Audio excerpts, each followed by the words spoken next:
somehow the militants in the South were unleashed on this administration, and production went down to 500,000 barrels a day. Again, the market, the oil market collapsed.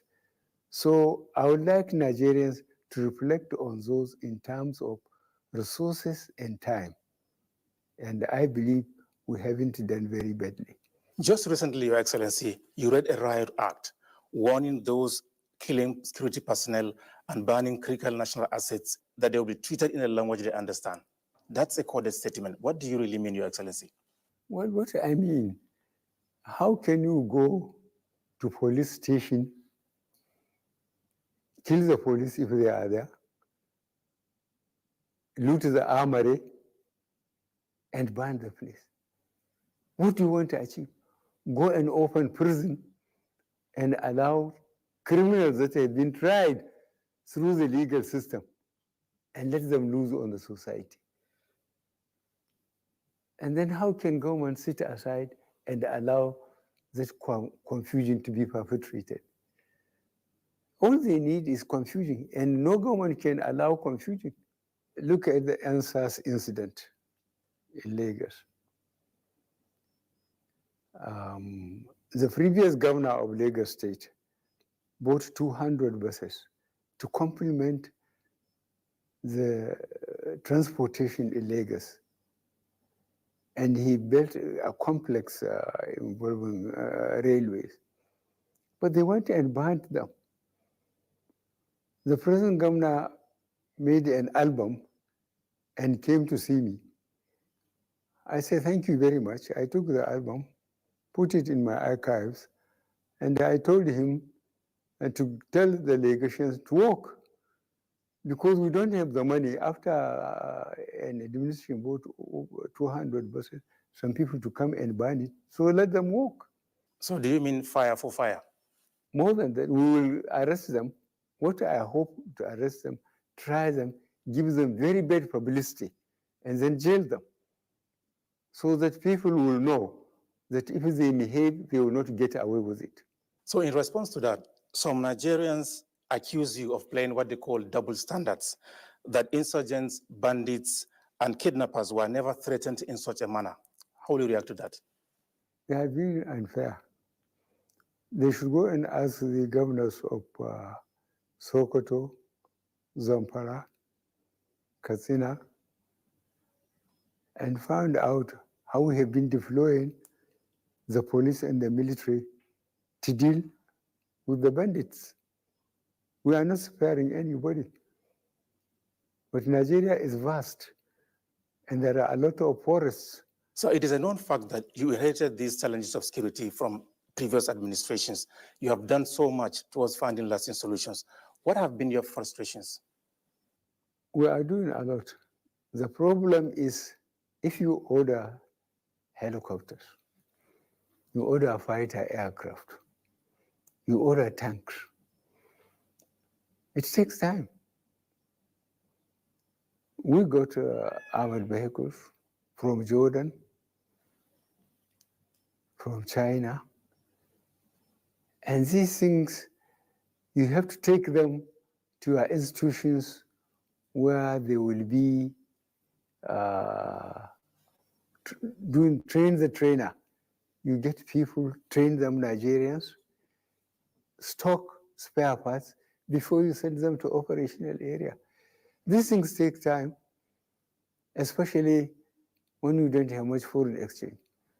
But on a quiet way, if you can talk to some of your colleagues in the Air Force or in the Army, tell them where were they or where were we in 2015? Where are we now? In terms of equipment, training, it's amazing. But no, we will never do well with those who want to oppose us. The Nigerian elite ought to give more time to what the effort the government is doing to physically secure the country, improve the economy, and stop corruption.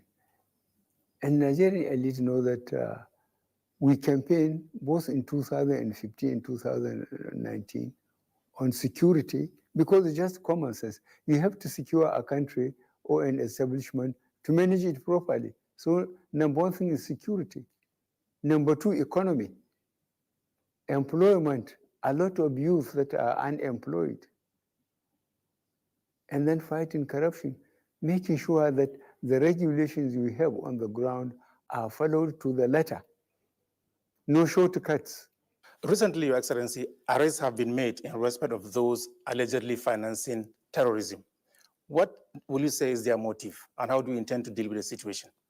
Their motive is that they are made irrelevant. And they want to use their resources, the resources they've accumulated over the years, to prove that they are still around. And the administration will deal with them. Anybody caught will be dealt with. Your Excellency, is there any hope that we will see a Nigeria that is free of security concerns before you leave office? Well, that is my hope. That's what I'm working to. As I said, number one thing is security. If you don't secure the country, firstly, people will not invest. That was why those who organized answers, I sent all the ministers back to their constituencies. Constitutionally, the ministers represent their states. I said they should go to their states. Let them speak to the governors. Let them speak to the political leaders. Let them speak to the traditional leaders. And very importantly, let them speak to the youth. That the federal government has no more vacancy. Virtually every department is filled. The same thing in the states, the same thing in local governments. So you can have a good degree from a good university, and you will never get a job. Because if you promote insecurity by banning factories, by banning institutions, nobody will come and invest. So it's in their own interest to make sure that Nigeria is secure. When the country is secure, it's potentially rich. God has endowed Nigeria with resources. People will come and invest. But there must be security. There must be stability. Countries that have the resources to invest must make sure that they can recover their investment. The fight against corruption is one of the cardinal pillars of your administration. How will you describe the journey so far, Your Excellency? Well, under this system is difficult. I would like to repeat what I used to say. When I was, I think, a bit younger and in uniform when I came, I arrested president, vice president, governors, ministers, commissioners, and put them under restriction or detention and told them that they are guilty until they can prove themselves innocent. Now, this is opposite democratic system, as people would like to believe. And we put investigation panels virtually based on the present geopolitical zones for those who held positions. And because it was a law for people to declare their assets before when they become governors or ministers or commissioners or head of security agents, they were investigated. Those that cannot explain the extra resources they have in terms of assets and in the banks, they were asked to surrender it. It was taken from them. But eventually, I myself was arrested, detained, and they were given back their loot. So this is Nigeria. You have once said that only God knows how much has been stolen from this country. But most worrisome, as you have also said, is that those with illegally acquired funds use them to fund your administration and destabilize the country. What have been the stumbling blocks in your efforts at making them pay for their sins? Nigerians, I think, are very forgetful. I'm very pleased that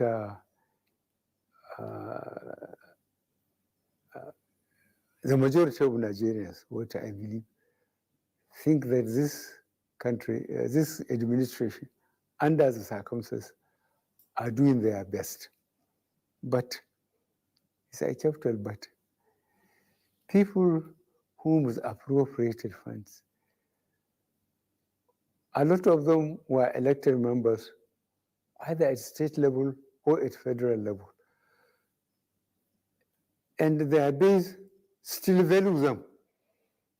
You can accuse them or even try to prove that when they were elected members of the House of Reps and they were given ministries and so on, they had only one house and maybe a wife. But now they had several houses in Abuja, maybe in Lagos, and maybe 2 more wives. So really, if you try to work out their legitimate salary vis-a-vis their expenditures, they will be embarrassed. That's what I mean. You have had cause to make a strong case for the establishment of specialized courts to fight corruption in this country. Do you believe that is still necessary? Yes, to save time and to convince Nigerians we are serious. Because if you follow the legal system we inherited from our colonial masters, cases take 5, 10 years, and people forget. But if you have sufficient courts, you develop terms of reference for them, you bring charges, immediately people are put before that court, they will come and defend themselves. But if you go through the system, especially if they still have some savings somewhere, they can get first-class sons, lawyers, to come and defend them. And the case will drag on until maybe either the judge dies or the committee got tired and they go back to their normal life. That's why I say sufficient courts are very important, especially in the cases of corruption, so that the Riot Act will be properly read to the public, that anybody who finds himself in a place of responsibility and misbehave, he will account for it. We shouldn't wait until people die and go before Almighty God. Development of the railways is also a cardinal objective of your administration. You have done so much. Why do you focus on railways? I used to sit and watch even the network news. 2 years ago also, if you watch and see the number of people dying between Lagos and Ibadan alone because of bad roads, because there are no railways, you will be sorry for this country. That was why I made up my mind that one of the priorities is to make sure that the roads and the rails are rehabilitated. And you tell me, which country developed without infrastructure, roads, rail, and power? We have to get this correct. And those who are going about this country know that this administration has tried in terms of rehabilitating roads, in terms of rehabilitating the railway, in terms of increasing power. Relative to the resources and the time, we haven't done badly for those who want to criticize us objectively. So are we likely to see major cities of the country connected by rail? Yes, we are planning that. We are planning that.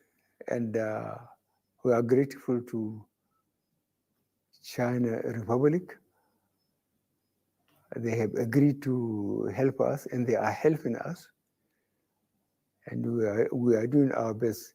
And now we'll go and ask people that used to travel between even Lagos and Ibadan, how much ease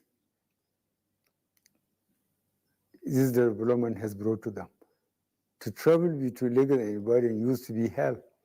On the economy, Your Excellency, Nigeria recently exited its second recession due to the pragmatic implementation of your administration's economic policies and programs. Is it yet Uhuru? Are you satisfied with the performance of the economy so far? No, I am not. That's why I'm trying even harder to make people become accountable and to make sure we persuade foreign countries to allow their multinationals to develop more confidence in Nigeria and come and invest. When they develop more confidence in Nigeria, they will come and invest. That will give us employment, that will provide us with goods and services, and the chain, right from the farms upwards, will be great. And that means a lot of employment. And this is our problem: large population, young population, unemployed population. You promised to diversify the economy. How will you describe your efforts so far? Well, you could recall, and if you don't, the business people and the smugglers will recall, we closed the borders with Benin Republic and with Niger. With Niger, we have 1,500 kilometers border with them, from Lake Chad to Benin Republic. And there are business people that order things from Niger, but for Nigerian market. We closed the borders, we stopped importation of food.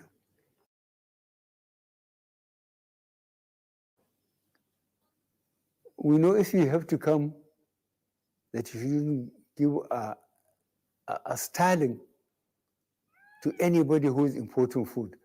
Let us eat what we produce. We made sure that you can only come through the port. Through the port, you pay customs. Before you go and buy other sterling, dollar, or whatever at the market, because central bank will not give you money to go and import food. And when they come back, they cannot compete with local producers. So that encourages a lot of people to go back to the land. There are people who left air-conditioned office and went back to the farm. And that was positive for Nigeria. Now our own rice is fresh and is available and is competitive in the market. I think this is one of our major successes. You're also doing so much in fertilizer production. Why fertilizer? Yes, because we want productivity. And productivity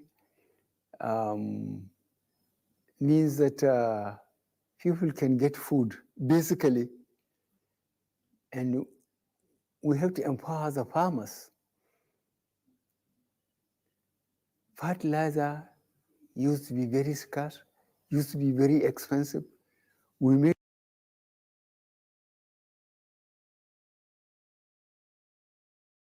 sure it's available in all local governments can afford fertilizer. And I'm telling you, we made a lot of progress. If we haven't taken that initiative, we would have been in trouble. Why? Because, as I said, the petroleum industry has almost collapsed. We are not earning as much as we used to. And if we don't have the money to buy it, and we couldn't farm it, if we get 50 million people hungry, we'll be in trouble. So we made sure that we made it available. And the response was very, very good, as you know. Let's talk politics now. Unlike other political leaders, you came out so early to announce that you are not going to stay a day longer after the termination of your administration.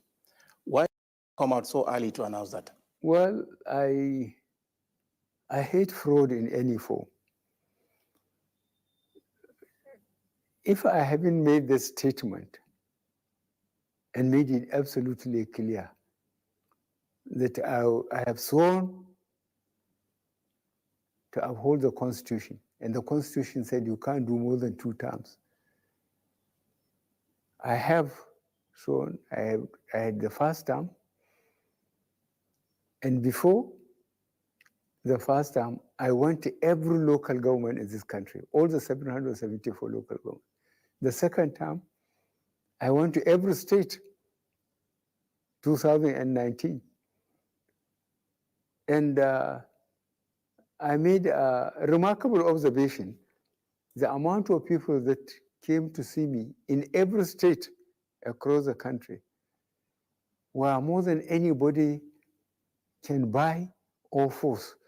So I am very pleased that Nigerians deliberately made an attempt to understand me, and that I will stand by my oath of office, that I will serve this country honestly and diligently.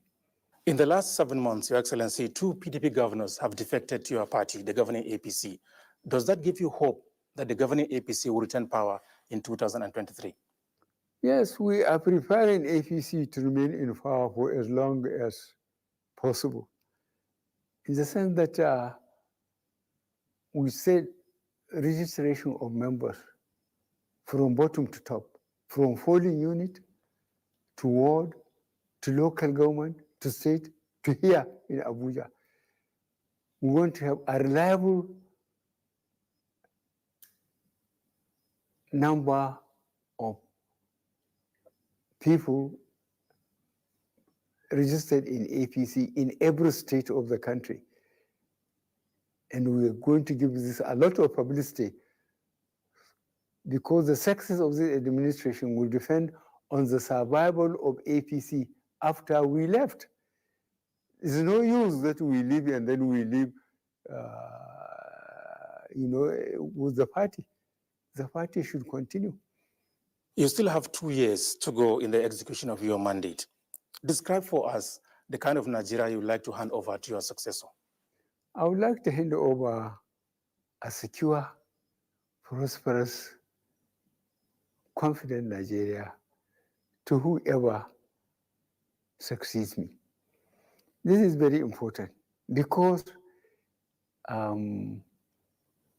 there are people, if not in Nigeria, outside, that are watching the development of developing countries, the systems we are going through.